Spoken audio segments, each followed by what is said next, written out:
Good morning students. सभी बच्चे live आ जाएं तो हम स्टार्ट करते हैं।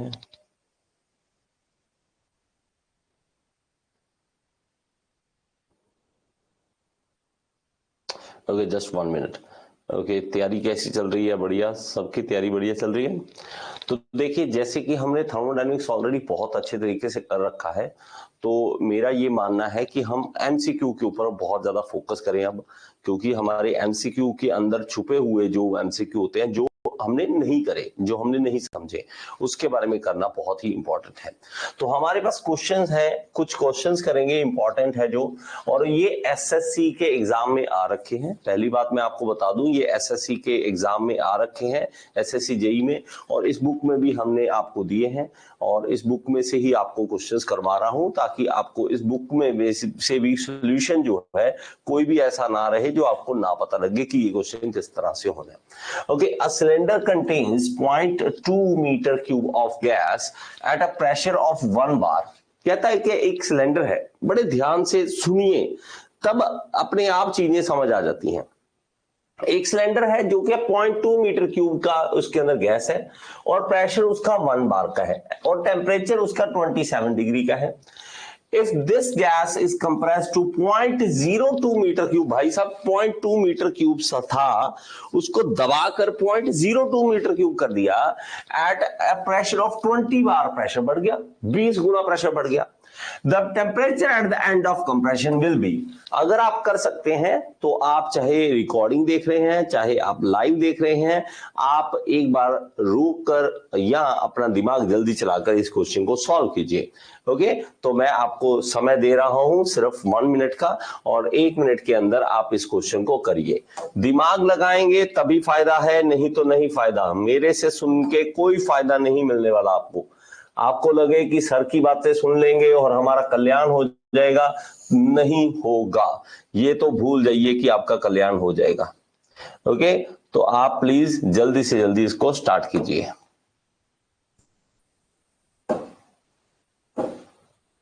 चलिए, ओके, जल्दी से क्वेश्चन सॉल्व कीजिए और मुझे आंसर बताइए, जल्दी से बताइए। जो भी लाइव है उन सबको यही है कि अगर किसी को क्वेश्चन समझ नहीं आया, किसी को कोई दिख नहीं रहा सही तरीके से, मुझे मेरे से पूछ सकते हैं। मैं आपको इनपुट दे देता हूं, क्या क्या इनपुट हमारे पास है। तो हमारे पास सिलेंडर है, उसका V1 जो है, वॉल्यूम 1 जो है 0.2 मीटर क्यूब है, और V2 जो है वो है हमारे पास 0.02 मीटर क्यूब। ओके, ये दो कंडीशन दे रखी है। और प्रेशर हम देखेंगे तो P1 हमारे पास 1 बार है, और P2 हमारे पास कितना है, 20 है, 20 बार है, 20 बार है। और लास्ट हमारे पास T1 जो टेम्परेचर है वो है 27 डिग्री सेंटीग्रेड, 27 डिग्री सेंटीग्रेड। और T2 हमें निकालना है, T2 हमें निकालना है। जल्दी से, बाकियों ने कर लिया है तो बहुत अच्छी बात है। Sir today is first class, कौन सा सब्जेक्ट का क्लास है? बेटे, ये हमारा जो थर्मोडायनेमिक्स एमसीक्यू कर रहे हैं, अगर आप पहली बार क्लास कर रहे हो तो आप पहले थर्मोडायनेमिक्स खत्म कीजिए, ऐप के अंदर थर्मोडायनेमिक्स खत्म कर ली, फिर एमसीक्यू कीजिए, ऐसे सीधा एमसीक्यू मत कीजिए। हुआ किसी का आंसर आया? नहीं? जल्दी से बेटा रिप्लाई सारे करो, रिप्लाई करो, और जल्दी से जल्दी आंसर बताओ ताकि हम आगे बढ़ सकें, नहीं तो कोई फायदा नहीं मिलने वाला। मैं जितने मर्जी क्वेश्चन आपको करवाता रहूं, कोई फायदा नहीं है, 1% भी कोई फायदा नहीं मिलने वाला। ओके, चलिए जल्दी से। तो हमारे पास T1 टेम्परेचर जो है वो, हमारे पास T1 अगर देखें तो डिग्री सेंटीग्रेड में है, इसको केल्विन में चेंज करेंगे तो 27 प्लस 273, इसको ऐड करेंगे तो 300 केल्विन बन जाएगा। इसके अंदर सिंपल सी इक्वेशन एक लगानी है, क्या? P1 V1, ठीक है, T1 is equal to P2 V2 T2, ये हमें इक्वेशन लगवानी है। ठीक है, हमें इक्वेशन लगानी है P1 V1, ठीक है, P1 V1 by T1 is equal to P2 V2 by T2। बस, अब तो कर लोगे, अब तो कर लोगे या नहीं? जल्दी से बताइए, अब तो कर सकते हो आप। जो भी कर सकता है जल्दी से आंसर बताइए। P1 V1 by T1 is equal to P2 V2 by T2। जल्दी से, क्विक क्विक क्विक, कैलकुलेटर के बिना भी कर सकते हैं हम इसको, कैलकुलेटर के बिना भी कर सकते हैं, तो जल्दी से जल्दी करके देखिए। ओके, तो सिंपल हमें वैल्यूज डालनी है और कुछ नहीं है। P1 हमारे पास कितना है 1, V1 कितना है हमारे पास 0.2, ओके, T1 हमारे पास कितना है 300 और T2 हमें नहीं पता, P2 कितना है, P2 है 20, V2 कितना है 0.02 और नीचे T2 हमें पता करना है। दैट्स इट, और कुछ भी नहीं है इसके अंदर। अब हमें जो जो वैल्यूज काट सकते हो आप इन चीजों को काट दीजिए, बाकी हमारे पास वैसे के वैसे। T2 इधर लाइए, T2 इधर ले आइए और 20 इंटू 0.02 अपॉन 300 से मल्टीप्लाई कर दीजिए और डिवाइड कर दीजिए 0.2 से, 0.2 से कर दीजिए। ओके, जल्दी से। ओके, तो इसका राइट आंसर होगा 327 डिग्री सेंटीग्रेड। 600 केल्विन आएगा, पहले आपका 600 केल्विन आएगा, 600 केल्विन, लेकिन अगर आपको डिग्री सेंटीग्रेड में पूछे तो 327 डिग्री सेंटीग्रेड राइट आंसर हमारा आएगा। शाबाश पुष्पेंद्र। ओके, तो सी इज द राइट आंसर होगा हमारे पास। ओके, चलिए ओके आगे चलते हैं। Which of the following is incorrect, इसमें से कौन सा इनकरेक्ट है?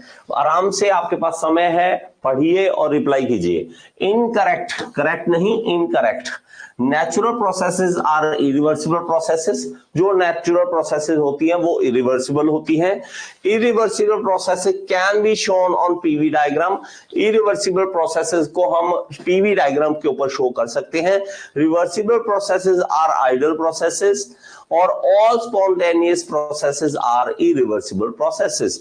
इसमें से इनकरेक्ट कौन सा है? इनकरेक्ट कौन सा है? तो मेरे बच्चे बड़े ही ध्यान से इसको देखेंगे तो आपको एक लाइन समझ आएगी ये वाली कि irreversible processes can be shown on PV diagram. Irreversible processes को नहीं शो किया जा सकता। इन्होंने इनकरेक्ट पूछा, इसने बोला है कर सकते हैं, हम नहीं कर सकते। याद रखें कि इरिवर्सिबल प्रोसेसेस जो है, इरिवर्सिबल प्रोसेसेस जो होती है, इरिवर्सिबल, इनको पीवी डायग्राम पर शो नहीं किया जा सकता। इसीलिए जब भी हम शो करते हैं इस तरह से, तो हमारे पास प्रोसेसेस जो भी होती हैं यहां पर इस तरह का पीवी डायग्राम हम बना लेते हैं, मान लीजिए। तो ये हमारे पास जो डायग्राम बनेगा वो पीवी डायग्राम में ये सारी प्रोसेसेस जो होंगी वो रिवर्सिबल ही होती हैं, इसीलिए रिवर्सिबल ही होती हैं। हम नहीं, ये कहीं पे लिख लीजिए, इरिवर्सिबल प्रोसेस को हम नहीं दिखा सकते पीवी डायग्राम पर, पीवी डायग्राम पर हम नहीं दिखा सकते। अब हमें थोड़ा सा इसको समझना चाहिए। इरिवर्सिबल प्रोसेसेस, रिवर्सिबल प्रोसेसेस क्या होती हैं? जो एक बार जो पाथ फॉलो करे उसी पाथ से वापस आ सके। रिवर्सिबल क्या होती है? जो रिवर्स आ सके, उसी सेम डायरेक्शन में सेम पॉइंट से वापस आ सके। ओके, तो reversible processes are slow to process which undergo a series small stages with every stage maintaining equilibrium। तो हर एक पॉइंट पर इक्विलिब्रियम सेट करते हुए वापस आती हो। For the reversible process, the initial and final state of the system is same। अगर मैं कहूं कि रिवर्सिबल प्रोसेस है, ये अगर पीवी डायग्राम अगर आप बना रहे हैं और ये इस तरह से आगे गई और इसी से वापस आ गई, तो हमारे पास इनिशियल और फाइनल स्टेट वही होती है। इनिशियल और फाइनल स्टेट वही होती है। एग्जाम्पल क्या है? एग्जाम्पल लिख लीजिए, फ्रिक्शनलेस मोशन, जहां पे फ्रिक्शन ना हो वो वाला मोशन। अब फ्रिक्शन भाई साहब होगा ही होगा, चलेंगे तो मोशन होगा तो फ्रिक्शन तो होगा ही होगा। एक्सटेंशन ऑफ स्प्रिंग, स्प्रिंग की extension, slow adiabatic compression and expansion process, ये तीनों प्रोसेसेस के नाम लिख लीजिए, क्योंकि इसके बेस पे कभी ना कभी आपको पूछा ही जाता है कि हमारे पास इनमें से कौन सा रिवर्सिबल प्रोसेस है। इसको लिख लीजिए, इसको लिख लीजिए। इसके अलावा इरिवर्सिबल क्या है? इरिवर्सिबल वो है जो अपने ही पॉइंट पर वापस नहीं आ सकता, जिस तरह से आप गए थे उस रास्ते से वापस नहीं आ सकता, उसको इरिवर्सिबल प्रोसेस कहते हैं। तो ओके, जैसे कि इरिवर्सिबल कौन सी? फ्रिक्शन के कारण जो भी जहां पे फ्रिक्शन आ गया वो इरिवर्सिबल होगा। मिक्सिंग ऑफ फ्लूइड, दो फ्लूइड को आपस में मिक्स कर दिया, वो वापस नहीं हो सकते, इरिवर्सिबल है। Heat transfer through finite temperature difference, ये हमारे पास क्या है? Irreversible. All natural processes are irreversible, all natural, जो भी नेचुरली हो रहा है सब इरिवर्सिबल प्रोसेस होता है।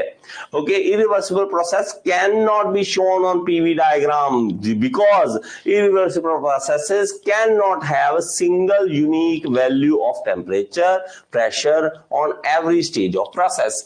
हर एक स्टेज, हर एक पॉइंट पर अलग वैल्यू होती है, इसलिए हम उसको शो नहीं कर सकते हैं। स्पॉन्टेनियस प्रोसेसेस भी होती हैं जो अपने आप हो जाती हैं, जैसे कि लोहा पड़ा है, जंग लग जाए, लगना, ये स्पॉन्टेनियस प्रोसेस है, अपने आप होनी ही होनी है, आप उसको रोक नहीं सकते हैं। आप बूढ़े हो रहे हैं, रोक नहीं सकते हैं। आप मर रहे हैं, आप रुक नहीं सकते हैं, आप रोक नहीं सकते अपने आप को। आप मतलब हम अगर इंसान को बड़े ध्यान से देखें तो हम धीरे धीरे अपनी मौत की तरफ बढ़ रहे हैं, लेकिन हम रोक भी नहीं पा रहे हैं, कुछ कर ही नहीं पा रहे हैं। टाइम निकल रहा है और जा रहा है, ये स्पॉन्टेनियस प्रोसेस है। कोई भी प्रोसेस जो अपने आप हो रही है उसको स्पॉन्टेनियस प्रोसेस कहते हैं। Okay, it is a process which occurs in definite time interval under existing conditions. जो भी एग्जिस्टिंग कंडीशंस है उसमें अब डेफिनेट टाइम में हो रही है। A spontaneous process is also known as a natural process और feasible process और possible process. It is an irreversible process. ये भी एक irreversible process है। अगर आपका, जैसे मैं कहूं बचपन, तो बचपन निकल गया, आप वापस आ सकते हो क्या? नहीं, जो टाइम निकल गया, तो इसको हम स्पॉन्टेनियस और इरिवर्सिबल प्रोसेस कहते हैं। Which of the following is example of reversible process? इनमें से कौन सी रिवर्सिबल प्रोसेस की एग्जांपल है? रिवर्सिबल प्रोसेस की एग्जांपल है, बताइए। Heat transfer through an infinitesimal temperature difference, बहुत ही छोटे टेम्परेचर डिफरेंस में। ओके, और throttling process, okay, free expansion, या transfer of electricity through a resistor. जल्दी से बताइए, जल्दी से बताइए।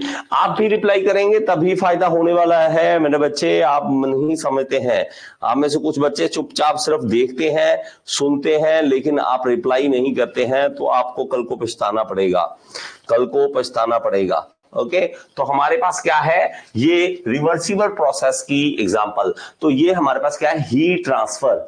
ए is the right answer. Heat transfer जब होती है छोटे छोटे पॉइंट पे, धीरे धीरे होती है, जैसे हल्का हल्का, छोटे छोटे, वापस आना, आगे जाना, वापस आना, इसको reversible. Throttling process, free expansion, transfer of electricity through register, ये सब इरिवर्सिबल प्रोसेसेस है। ओके, चलिए तो आगे चलते हैं। ओके, ये हमने पढ़ा हुआ है, रिवर्सिबल क्या है, इरिवर्सिबल प्रोसेस क्या है, ये सब कुछ। ओके, एक और कुछ बातें हैं, लिख लीजिए। No real process is truly reversible. कोई भी रियल प्रोसेस ट्रूली रिवर्सिबल नहीं होती, but some processes may approach reversibility. कुछ प्रोसेसेस हैं जो अप्रोच कर सकती है रिवर्सिबिलिटी को, जैसे कि frictionless relative motion, expansion and compression of spring, heat transfer through an infinite temperature difference, okay, और frictionless adiabatic expansion, polytropic expansion और compression of fluid, isothermal expansion और कंप्रेशन, या इलेक्ट्रोलाइसिस। ये सब प्रोसेसेस जो हैं, ये रिवर्सिबल प्रोसेसेस की एग्जांपल हम दे सकते हैं। कोई भी नहीं है लेकिन उसको अप्रोच कर रही है, कोई भी नहीं है लेकिन अप्रोच कर रही है।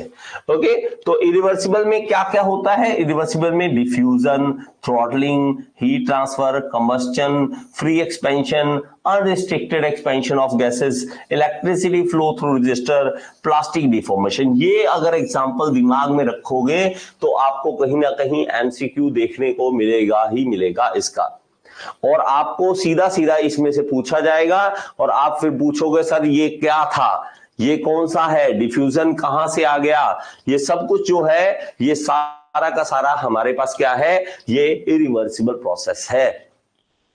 सुनिए बड़े ही ध्यान से, जब भी आपको ज्यादा ध्यान देना हो, देखिए ध्यान देना ये बहुत बड़ी बात है। ध्यान देना, मेरी तरफ ध्यान रखना, वीडियो की तरफ ध्यान रखना, कानों को इधर उधर मत सुनने देना, आंखों को इधर उधर मत देखने देना, सिर्फ मेरी तरफ ध्यान दीजिए, ध्यान दीजिए। सुनिए एक बार, वर्ड को अपने कानों के अंदर जाने दीजिए, दिमाग के अंदर जाने दीजिए। Diffusion, throttling, heat transfer, combustion, free expansion, electricity flow through a register, plastic deformation.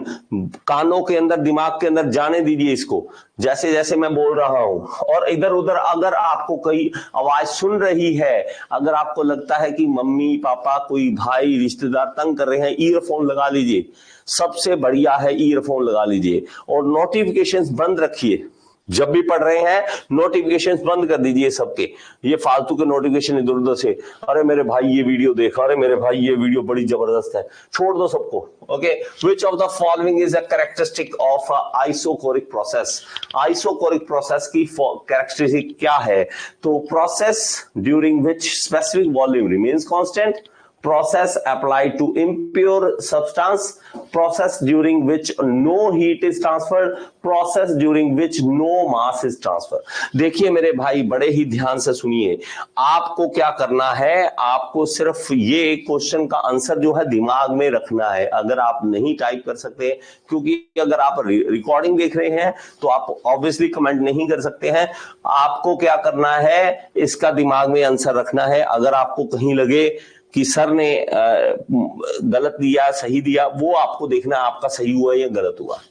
Okay, सही हुआ या गलत हुआ, जल्दी से दिमाग में सोच लीजिए इसका आंसर, दिमाग में प्लीज जल्दी से सोच लीजिए इसका आंसर, फिर ही हम आगे चलेंगे, नहीं तो आगे नहीं चलने वाले हम, नहीं तो आगे नहीं चलने वाले हम। चलिए, तो इसका राइट आंसर क्या है? Process during which specific volume remains constant. Volume actually क्या है, वॉल्यूम ही बोलना चाहिए इसको, वॉल्यूम रिमेन्स कांस्टेंट, जिसके अंदर वॉल्यूम कांस्टेंट रहे, वॉल्यूम कांस्टेंट रहे, वॉल्यूम कांस्टेंट रहे। ओके, तो आइसोकोरिक को एक और नाम से भी बुलाते हैं, देखिए इसको क्या कहेंगे? It is a thermodynamic process that takes place at constant volume, जो कांस्टेंट वॉल्यूम पे होती है। It is also known as isometric process, इसको हम आइसोमेट्रिक प्रोसेस भी बोलते हैं। और इसमें वर्क डन क्या होता है? जीरो, वर्क डन जीरो होता है।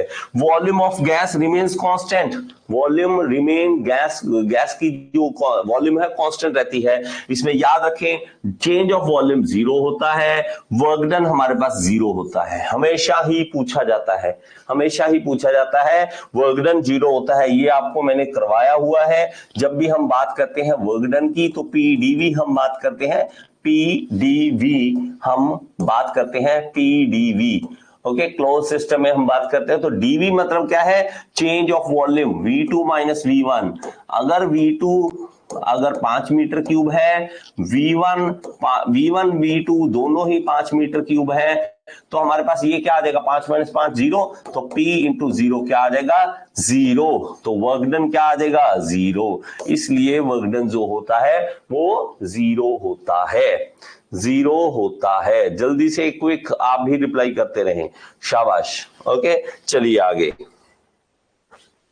In the context of moving control volume, which of the following statement is more relevant? अब बड़े ही ध्यान से सुनिए, इस तरह के टॉपिक कभी भी डिप्लोमा में नहीं आते, ये सुन लीजिए। डिप्लोमा वाले बच्चों ने ये सुना भी नहीं होता, ठीक है, और बीटेक वालों ने, कुछ लोगों ने इसका सुना जरूर होता है लेकिन पढ़ा नहीं होता इसके बारे में। अब मूविंग कंट्रोल वॉल्यूम का मतलब क्या है? देखिए, कंट्रोल वॉल्यूम अगर पहले अगर यही नहीं पता कि मूविंग कंट्रोल वॉल्यूम क्या होता है तो हम आगे नहीं बढ़ सकते। तो पहली बात, क्या कंट्रोल वॉल्यूम क्या होता है? कंट्रोल वॉल्यूम का मतलब है, अगर हम किसी वॉल्यूम के ऊपर स्टेटमेंट, मान लीजिए कोई चीज चेक करना चाहते हैं आप, ये वॉल्यूम है आपके पास, ये एक बॉक्स बना लीजिए और इस वॉल्यूम की बात करते हैं, ये वॉल्यूम है इसके अंदर कोई, और ये कंट्रोल वॉल्यूम क्या मतलब है? इसके ऊपर स्टडी करना चाहते हैं हम, इसके ऊपर स्टडी करना चाहते हैं हम। अब अगर ये स्टडी करना चाहते हैं तो ये कंट्रोल वॉल्यूम कहलाएगा, जिसके ऊपर हम स्टडी कर रहे हैं, इस वॉल्यूम के ऊपर। लेकिन कई बार ये तो रुका हुआ है, ये ठीक है, स्टैटिक है, रुका हुआ है। लेकिन हमारे पास अगर बात करें एरोप्लेन की, अगर हम एरोप्लेन की बात करें, अगर हमें उसके ऊपर स्टडी करनी है, उसके विंग्स के ऊपर स्टडी करनी है, ये हमारे पास इस तरह से साइडों में विंग्स लगे हुए हैं, विंग्स के ऊपर से एयर कैसे जा रही है, एयर कैसे फ्लो कर रही है, कैसे फ्लो करेगी, क्या होगा, उसके बारे में जब स्टडी करना होता है तो हमें मूविंग कंट्रोल वॉल्यूम के बारे में पढ़ना पड़ता है, क्योंकि उसका वॉल्यूम जो है लगातार चल रहा है, मूव कर रहा है, वो रुका हुआ नहीं है, मूविंग है। तो उसके केस में हमारे पास ये हमने, मैं कह रहा हूं आपको, ये हमारे पढ़ा नहीं होता, लेकिन एक बार एसएससी ने पूछा है इसके बारे में। एसएससी ने ये 2000, मैं आपको बताता हूं एग्जैक्टली, 2021 में ये पूछा है, 2021 में पूछा है, तो इसलिए हमें पता होना चाहिए, थोड़ा बहुत ही पता हो लेकिन पता होना चाहिए। ओके, बहुत ज्यादा डेप्थ में हम घुसेंगे नहीं इसके। ओके, तो इसके रिगार्डिंग क्या है, तो इसके रिगार्डिंग ये है कि अगर इसके अंदर मान लीजिए एक, इस तरह से मैं बना देता हूं कि मान लीजिए एक हमारे पास यहां पर कंट्रोल वॉल्यूम है, अगर मैं कहूं वही एरोप्लेन की बात करूं, और एरोप्लेन के ऊपर से एयर निकल रही है, इस तरह से एयर निकल रही है, इसके ऊपर का एयर का स्टडी करना चाहते हैं, तो इसकी जो फ्लूइड है, फ्लूइड इसमें से निकलेगा, एयर जो होगी इसमें से निकलेगी। अब जब निकलेगी तो इसकी एक रिलेटिव वेलोसिटी होगी। अब रिलेटिव वेलोसिटी आपको पता होना चाहिए क्या होती है, इसकी वेलोसिटी अगर इस साइड है, जहाज की इस साइड है, तो दोनों क्या हो जाएंगी, वेलोसिटी प्लस हो जाती है, रिलेटिव वेलोसिटी बोलते हैं। तो जो रिलेटिव वेलोसिटी है उसके बारे में बात करेंगे, तो relative velocity of fluid carries fluid across the control surface of moving control volume. तो रिलेटिव वेलोसिटी जो होगी इसकी, ये इसके ऊपर से ये कंट्रोल वॉल्यूम में से निकलेगी, कंट्रोल वॉल्यूम में से फ्लूइड निकलेगा। तो relative velocity of fluid carries fluid across the control surface of moving control volume. तो ये हमारा सी इज द राइट आंसर। आप सिर्फ सुन लीजिए इसके बारे में और इसके बारे में थोड़ा सा ज्ञान ले लीजिए, बस इससे ज्यादा हमें जरूरत नहीं है इसकी, इसलिए आपको बता रहा हूं जितनी चीज आपको रिक्वायरमेंट है। कंट्रोल वॉल्यूम क्या है, इस तरह से वॉल्यूम जिसके ऊपर हम स्टडी कर रहे हैं। मूविंग कंट्रोल वॉल्यूम क्या है, जिस तरह से हमारे एरोप्लेन वगैरह, उसके शिप वगैरह, उसके ऊपर से एयर निकल रही है, पानी निकल रहा है, उसकी स्टडी में। तो इसमें अगर देखें तो relative velocity of fluid carries fluid across the control surface है, ये कंट्रोल सरफेस विंग्स है जो of the moving control volume. तो हमारे पास सी इज द राइट आंसर। इसमें देखेंगे तो control volume is a fixed, ठीक है। कंट्रोल वॉल्यूम क्या होता है, यहां पे देखिए हम पढ़ लेते हैं इसके बारे में, ये पढ़ लेना और इसका पीडीएफ तो आपको मिल ही जाएगा, पीडीएफ भी देख लेना एक बार। A control volume is a fixed indefinite region in space through which the fluid flows. The boundary of control volume is called control surface. जो हमारे पास बाउंड्री होती है उसको हम कंट्रोल सरफेस बोलते हैं।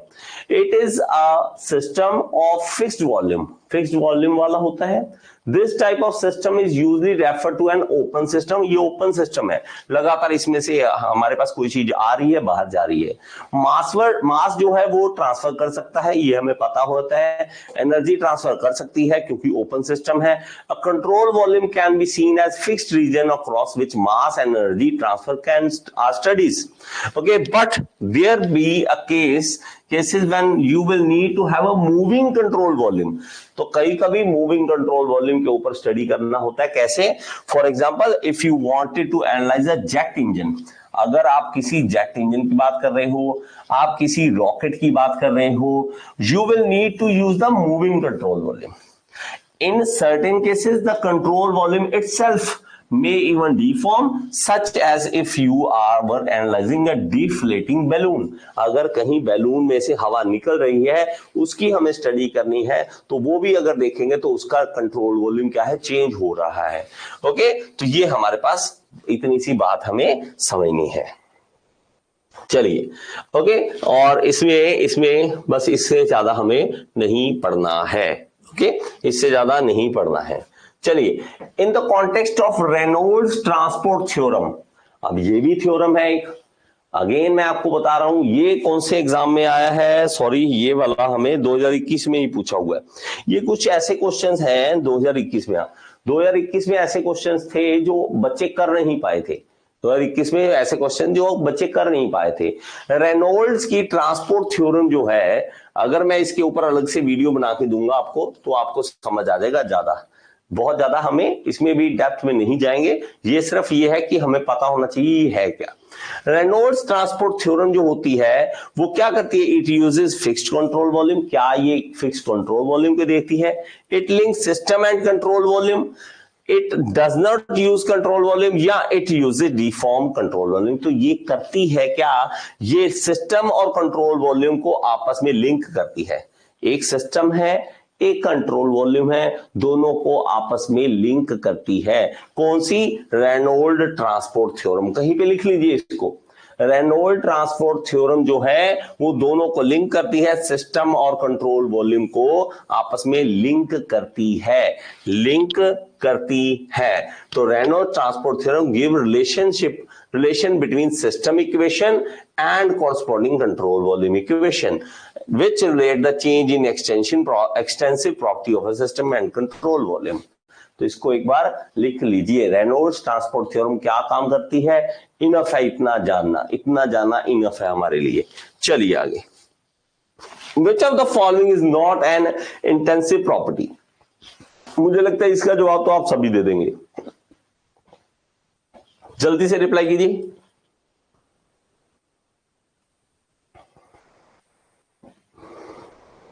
प्रेशर, टोटल वॉल्यूम, टेम्परेचर या density.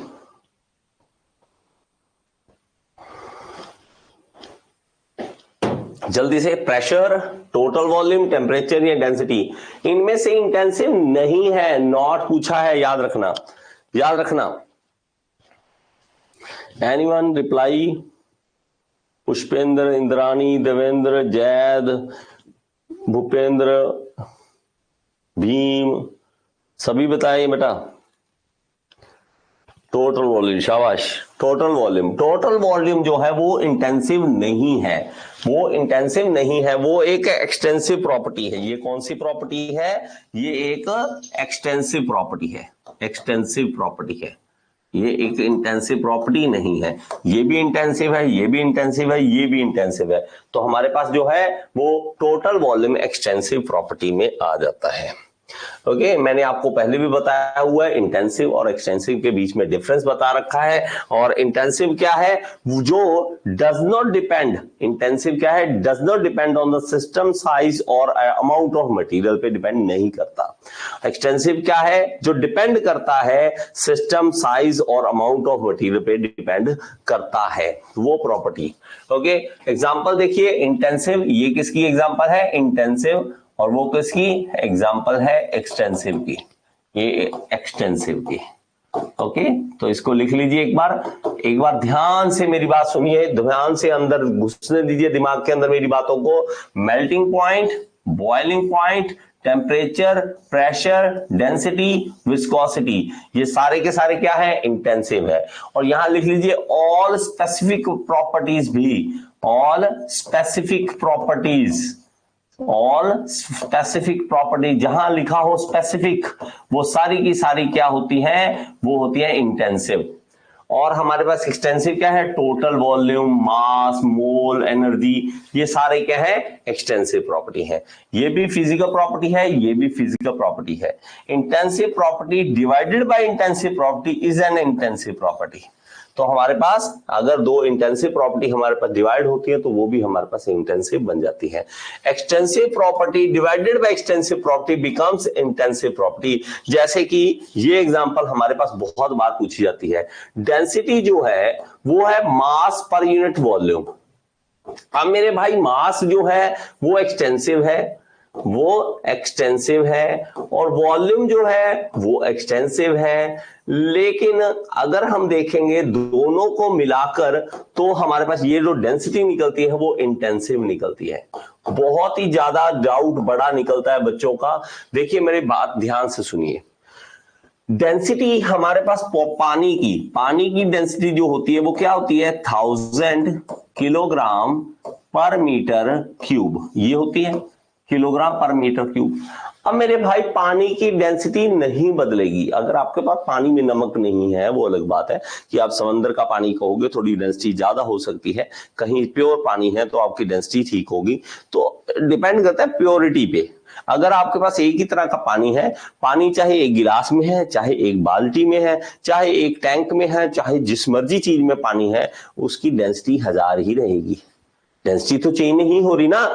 चाहे आपके पास एक गिलास पानी है, आप बड़े ध्यान से सुनना, चाहे एक बाल्टी पानी है, बड़ी बड़ी बाल्टी में पानी है, चाहे एक वाटर टैंक है, बड़े सा वाटर टैंक है, आप सबके अंदर देखोगे तो इसका डेंसिटी क्या है 1000 किलोग्राम पर मीटर क्यूब। ओके, और इसकी डेंसिटी कितनी होगी, इसकी भी 1000 होगी। फर्क पड़ रहा है कोई?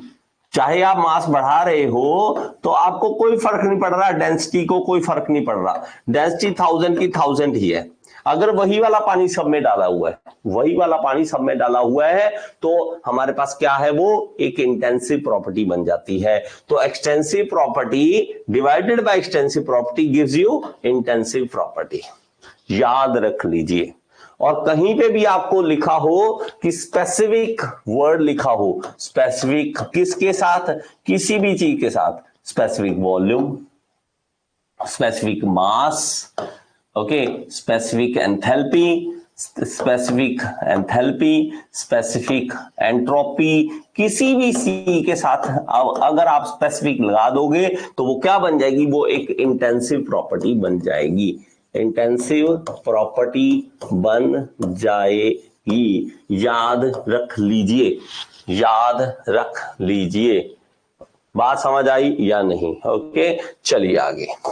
होप कि आपको ये वीडियो अच्छी लगी होगी, समझ आई होगी। अगर समझ आई है तो एक बार कमेंट बॉक्स में जरूर बताएं और लाइक का बटन दबा दिया करें। और अगर आप एसएससी जेईई, आरआरबी जेईई, किसी भी जेईई एग्जाम की तैयारी करना चाहते हैं तो आप कोर्स ज्वाइन कर सकते हैं, मेरे साथ लाइव पढ़ सकते हैं। All in one AE JEE course को ज्वाइन कर लीजिए।